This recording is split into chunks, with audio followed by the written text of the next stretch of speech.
बड़े कैसे हो आप सब। सबसे पहले मेरी वीडियो को शुरू करने से पहले सभी को मेरी तरफ से राम राम। और उसके बाद जिस किसी ने भी आज तक मेरी वीडियोज़ को पूरा देखा है और अभी तक मेरे चैनल के साथ बना हुआ है उसका मैं धन्यवाद करती हूँ। और यदि आप चैनल पर नए आए हैं तो मेरे चैनल को सब्सक्राइब ज़रूर कर लें ताकि आपको रीजनिंग से रिलेटेड जो भी कोई मैं नई वीडियोज़ डालूँगी वो उसमें से मिल जाए और आप उनकी तरफ ध्यान दे सकें और आपके जो क्वेश्चंस आएंगे उनको आप सोल्व करने में आपको थोड़ी बहुत हेल्प हो सके। ठीक है, आज की मेरी वीडियो रहेगी एनालॉजी और सिमिलरिटी के बारे में। Analogy and similarity. अभी तक मैंने अपने चैनल पर जो है बहुत सारी वीडियोज़ डाली हैं जो एनालॉजी और सिमिलरिटी से रिलेटेड थी, बट अभी तक मेरा ये जो पार्ट है वो कंप्लीट नहीं हुआ है। तो आज की वीडियो में भी मैं जो अपनी एनालॉजी और सिमिलरिटी के बारे में ही आपको बताऊंगी। वीडियो में आगे बढ़ने से पहले यदि आपको मेरी वीडियो अच्छी लगे तो मैं आपको बोलती हूँ कि मेरी वीडियो को लाइक ज़रूर कर दीजिएगा और कमेंट करके ज़रूर बताइएगा कि आपको मेरी वीडियो कैसी लगी।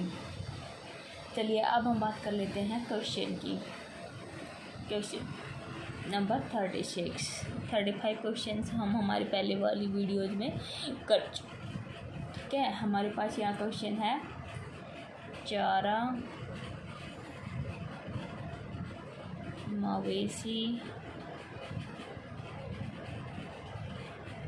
Question mark. यहाँ पर हमारे पास ऑप्शंस हैं पेन, स्याही, गेंद, स्टिक, फल, जूस, घास, घोड़े। ठीक है, तो यहाँ पर अब हम अपने क्वेश्चन को देखते हैं कि यहाँ पर सिमिलरिटी हमारे क्वेश्चन में क्या दी गई है। चारा और मवेशी। चारा और मवेशी जो है वो आपस में इनमें क्या संबंध है। चारा मवेशी यानी कि यहाँ पर आपस में आहार यानी कि खाना और पशु का संबंध दर्शाया गया है। जो मवेशी होते हैं ना, चारा मवेशियों का आहार होता है, तो यहाँ पर आहार और पशु संबंध दर्शाया गया है। तो अब हम अपने दिए गए ऑप्शंस में भी देखेंगे कि उनमें चारा और आहार और पशु का संबंध किस ऑप्शन में हमारे पास यहाँ पर दिया गया है। ठीक है, तो यहाँ पर अब हम देखते हैं पेन और स्याही। यहाँ पर आहार और पशु का संबंध नहीं है क्योंकि यहाँ पर इनमें से दोनों में से कोई पशु है ही नहीं। ठीक है, तो ये क्या रहेगा हमारा रोंग।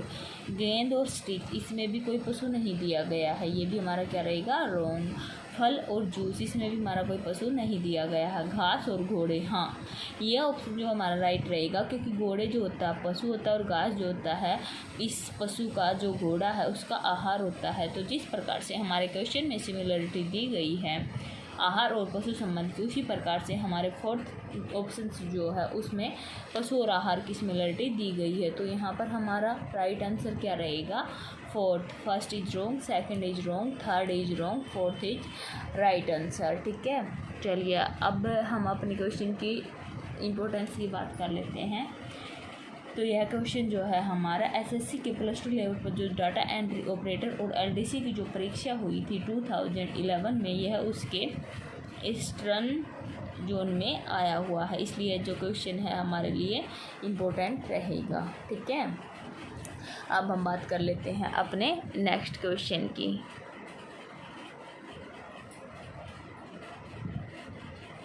Question number 37।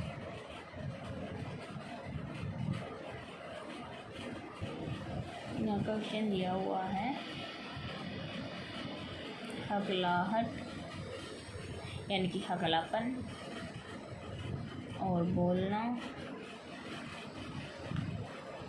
बहरापन और क्वेश्चन मार्क। ठीक है, तो यहाँ पर अब हमारे पास ऑप्शंस दिए गए हैं।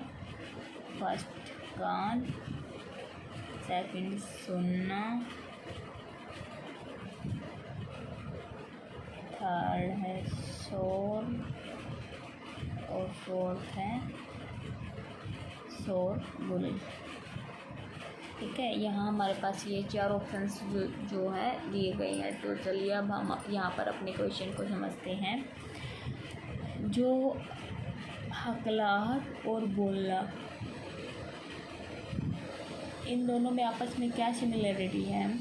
हकलाहट जो है यानी कि जब हम बोलते हैं तो उसमें बीच में जो अटक अटक के बोलता है तो उसको हम क्या बोलते हैं? हकलाहट। यानी कि बोलते समय जो हकलाहट है वो एक विकार यानी कि गलती मान लो या फिर कुछ भी त्रुटि कुछ भी मान लो, जो बोलते समय हकलाहट आती है तो उसको हम हकलाहट जो है बोलने संबंधी विकार हो गया। ठीक है, इसी प्रकार से बहरापन जो है वह किससे संबंधित विकार होगा? जो हमारे ऑप्शंस दिए गए हैं, अब उनमें से हम देखते हैं कि जो बहरापन है वो किससे संबंधी हमारा विकार रहेगा। कान और बहरापन, हाँ ये बात ठीक है, बहरापन कान के द्वारा ही होता है, पर कान में बहरापन होना कोई विकार नहीं है। ठीक है, तो यह रोंग रहेगा। सुनना, हाँ जिस प्रकार से बोलते समय हकलाहट होती है उसी प्रकार सुनते समय बहरापन महसूस होता है। तो हमारा सी ऑप्शन क्या रहेगा? सुनना। चलिए एक बार अपने अगले ऑप्शंस भी हम देख लेते हैं। नेक्स्ट ऑप्शन है हमारे पास शोर।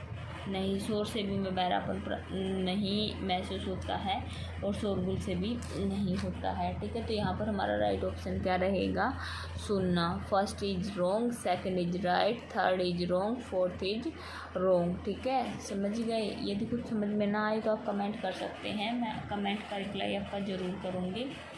ठीक है, तो चलिए अब हम अपना जो क्वेश्चन है ये हो गया, इसकी इम्पोर्टेंस की बात कर लेते हैं। तो यह क्वेश्चन जो है हमारे एसएससी की जो +2 लेवल पर परीक्षा हुई थी डाटा एंट्री ऑपरेटर और एलडीसी की 2011 में है उसके स्ट्रीम जोन में आया हुआ है।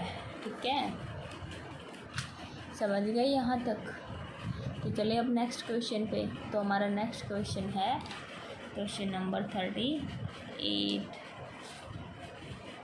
यहाँ हमारा क्वेश्चन क्या है? सही, गलत, आनंद और क्वेश्चन मार्क। या फर्स्ट ऑप्शन हमारा क्या है? सुखी, सेकंड है हमारा खुशी, थर्ड है हमारा अद्भुत, फोर्थ है हमारा असंतोष। ठीक है, अब हम यहाँ पर अपने क्वेश्चन को समझते हैं कि हमारे क्वेश्चन में क्या सिमिलरिटी हमें दी हुई है। सही और गलत, ये आपस में दोनों क्या हो गए?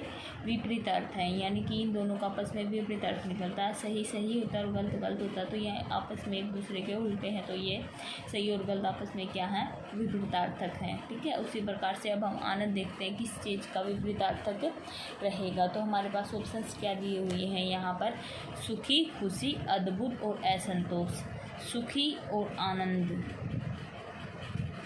जो है, आनंद और सुखी दोनों एक ही वर्ड हो गए। जो बंदा सुखी है उसको आनंद प्राप्त होगा, तो ये एक दूसरे के विपरीत नहीं है, तो ये रहेगा हमारा गलत। खुशी भी आनंद का हिस्सा हो गई, यह भी हमारा रहेगा गलत, क्योंकि हमें यहाँ पर समानार्थक नहीं विपरीतार्थक शब्द को देखना है। अद्भुत भी आनंद का विपरीतार्थक नहीं। असंतोष, हाँ असंतोष जो है सही ऑप्शन रहेगा हमारा। आनंद का विपरीतार्थक शब्द जो है वो है असंतोष रहेगा। जहाँ संतोष है वहाँ आनंद होगा, जहाँ असंतोष है वहाँ पर आनंद नहीं होगा। तो जिस प्रकार से सही गलत का विपरीतार्थक है उसी प्रकार से असंतोष जो है आनंद का विपरीतार्थक शब्द रहेगा। ठीक है, चलिए अब हम अपने क्वेश्चन की इम्पोर्टेंस की बात कर लेते हैं। तो ये क्वेश्चन जो है हमारे एसएससी के डाटा एंट्री ऑपरेटर जो एलडीसी की परीक्षा हुई थी 2011 में, यह क्वेश्चन भी उसके स्ट्रीम जोन में आया हुआ है। ठीक है, इसलिए यह क्वेश्चन जो है हमारे लिए इम्पोर्टेंट रहेगा। ठीक है, अब हम बात करते हैं अपने नेक्स्ट क्वेश्चन की। क्वेश्चन नंबर 39 और 40। आज की वीडियो में हम 2 क्वेश्चन और करेंगे। ठीक है, जब तक के लिए अपने वीडियो पर बने रहें। क्वेश्चन नंबर 39 समझाने से पहले मैं एक बार फिर से आपको बोलती हूँ, यदि आप मेरे चैनल पर नए आए हैं तो मेरे चैनल को सब्सक्राइब ज़रूर कर लें और वीडियो को पूरा देखें, उसके लिए मैं आपका धन्यवाद करूँगी। वो वीडियो अच्छी लगे ना लगे, जो कमी लगे उसको कमेंट करके ज़रूर बताएं। जो आप कमी बताओगे मैं उसमें सुधार ज़रूर करूँगी। ठीक है, तो चलिए अब हम बात करते हैं अपने नेक्स्ट क्वेश्चन की। क्वेश्चन है हमारे पास पुत्र, भतीजा, पुत्री और क्वेश्चन मार्क। ठीक है, यहाँ पर हमारे पास ऑप्शंस क्या हैं। फर्स्ट है सुखी, फर्स्ट हमारे सुखी नहीं सॉरी फर्स्ट हमारे पास है भतीजी, सेकंड हमारे पास है भाभी, थर्ड हमारे पास है बहन और फोर्थ हमारे पास है माता। तो चलिए अब हम यहाँ पर अपने क्वेश्चन को समझ लेते हैं। हमारा क्वेश्चन यहाँ पर क्या कह रहा है, पुत्र और भतीजा, पुत्री और क्वेश्चन मार्क। जिस प्रकार से पुत्र और भतीजे में हम अपनी सिमिलरिटी को देखते हैं, पुत्र और भतीजा यानी कि एक तो हमारा पुत्र है, एक हमारा भतीजा है, दोनों लड़के हो गए। ठीक है, तो ये दोनों जो है एक समान पीढ़ी के पुरुष हो गए हैं। एक तो हमारा पुत्र हो गया है, एक भतीजा हो गया। भतीजा यानी कि भाई का लड़का, पुत्र यानी हमारा लड़का, दोनों जो है एक पीढ़ी के पुरुष हो गए। उसी प्रकार से पुत्री हमारी पुत्री, और उसी प्रकार से जो भैया की पुत्री होगी, भतीजा जो भैया का पुत्र होता है, तो भैया की जो पुत्री होगी उसको हम यहाँ पर देखते हैं क्वेश्चन मार्क किस जगह वही आएगा, भतीजी। जिस प्रकार से भतीजा भैया का पुत्र होता है, समान पीढ़ी के पुरुष होते हैं, उसी प्रकार से भतीजी और पुत्री जो है एक समान पीढ़ी की महिलाएं होती हैं। ठीक है, तो यहाँ पर हमारा सही ऑप्शन क्या रहेगा, भतीजी। एक बार ये अगले ऑप्शन को भी देख लेते हैं। भाभी, भाभी नहीं रहेगा, बहन भी नहीं रहेगा, भाता भी नहीं रहेगा, क्योंकि भाई की लड़की जो होती है वो हमारी भतीजी होती है। तो first option is right, second is wrong, third is wrong, fourth is wrong. ठीक है, समझ में आ गया आपको। मैं कोशिश करती हूँ कि आपको क्वेश्चन अच्छे से समझ में आ जाए। फिर भी यदि आपको कुछ समझ नहीं आता है तो आप कमेंट कर सकते हैं, या फिर डिस्क्रिप्शन में मेरी ईमेल दी हुई है उस पर भी आप मेरे से लिंक कर सकते हैं, उस पर भी मैं आपको रिप्लाई ज़रूर करूँगी। ठीक है, तो अब हम बात कर लेते हैं अपने क्वेश्चन की इम्पोर्टेंस की। ठीक है, तो यह क्वेश्चन जो है हमारा एसएससी के जो कांस्टेबल जीडी की जो परीक्षा होती है उसमें, और राइफलमैन जो जीडी की परीक्षा होती है जो 2012 में हुई थी, उसकी स्ट्रीम जोन में आया हुआ है। ठीक है, समझ गए। तो ये क्वेश्चन जो है हमारे लिए इम्पोर्टेंट रहेगा। ठीक है, चलिए अब हम बात कर लेते हैं हमारे नेक्स्ट और आज के लास्ट क्वेश्चन के बारे में। आगे के जो क्वेश्चंस रहेंगे मेरे एनालॉजी और सिमिलरिटी के बारे में, उनको मैं अपनी आने वाले वीडियोज में ही बताऊंगी। ठीक है, तो चलिए अब हम बात करते हैं हमारे लास्ट क्वेश्चन के बारे में, क्वेश्चन नंबर 40। यहाँ पर हमारे पास क्वेश्चन क्या है, वलय कान, वलय यानी कि क्या होता है हमारा बाली। ठीक है, कान और कलाई। ठीक है, अब हमारे पास यहाँ ऑप्शंस दिए गए हैं, झुमका, चैन,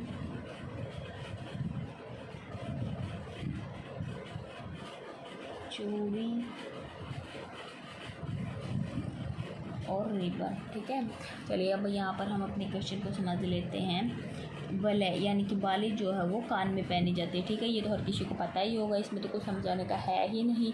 तो उसी प्रकार से कलाई, जो कलाई में क्या पहना जाता है, जिस प्रकार से कान में बाली पहनी जाती है उसी प्रकार से कलाई में क्या पहना जाता है। अब हमें यह अपने दिए गए ऑप्शंस में देखना है।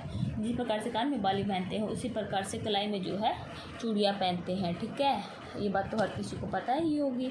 तो देखते हैं अब हमारे ऑप्शंस में हमारे पास चूड़ियाँ दिया हुआ भी है या नहीं तो हम कोई और ऑप्शन देखेंगे जो हमारा सही रहेगा।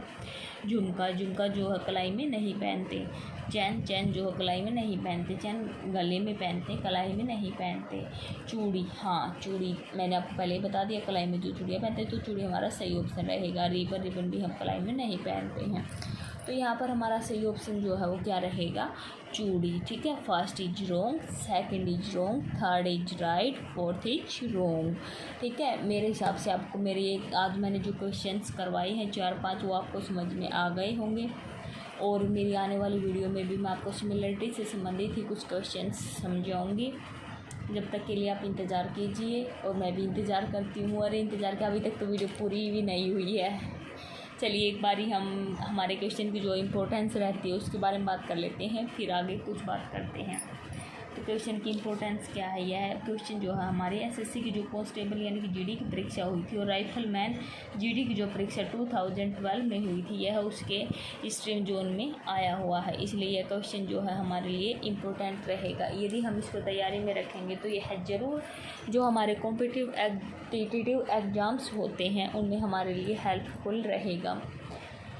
ठीक है, तो अब हम मिलते हैं अपनी अगली वीडियो में एनालॉजी और सिमिलरिटी को लेकर। अभी तक मैंने जो भी कोई वीडियोस डाली हैं एनालॉजी और सिमिलरिटी को लेकर, उनमें किसी में भी आपको कोई भी डाउट हो, कुछ भी पूछना हो तो आप कमेंट कर दीजिएगा, मैं आपको रिप्लाई ज़रूर करूँगी और कोशिश करूँगी आपके अनुसार ही मैं अपनी आने वाली वीडियोज़ बनाऊँ। आप मेरे को कमी ही नहीं बताओगे तो मेरे को कैसे पता लगेगा कि आपको कैसी वीडियो चाहिए। आप जैसा बोलोगे मैं वैसे ही वीडियोज़ आपके लिए बनाऊँ। ठीक है, तो चलिए अब मिलते हैं अगली वीडियो में। और हाँ, एक और बात, यदि आप मेरे चैनल पर नए आए हैं तो चैनल को सब्सक्राइब जरूर कर ले, और वीडियो को पूरा देखने के लिए आपका धन्यवाद, और मेरे चैनल पर बने रहने के लिए भी मैं आपका धन्यवाद करती हूँ। और बेल आइकन बटन को दबाना ना भूलें, क्योंकि इससे जो है मेरी जो नई वीडियोज आएंगी उसका आपके पास नोटिफिकेशन आ जाएगा, जिससे आपको ईजिली मेरी नई वीडियो जो है अवेलेबल हो जाएंगी और आपके लिए हेल्पफुल रहेंगी। ठीक है, चलिए मिलते हैं अब अपनी अगली वीडियो में। धन्यवाद।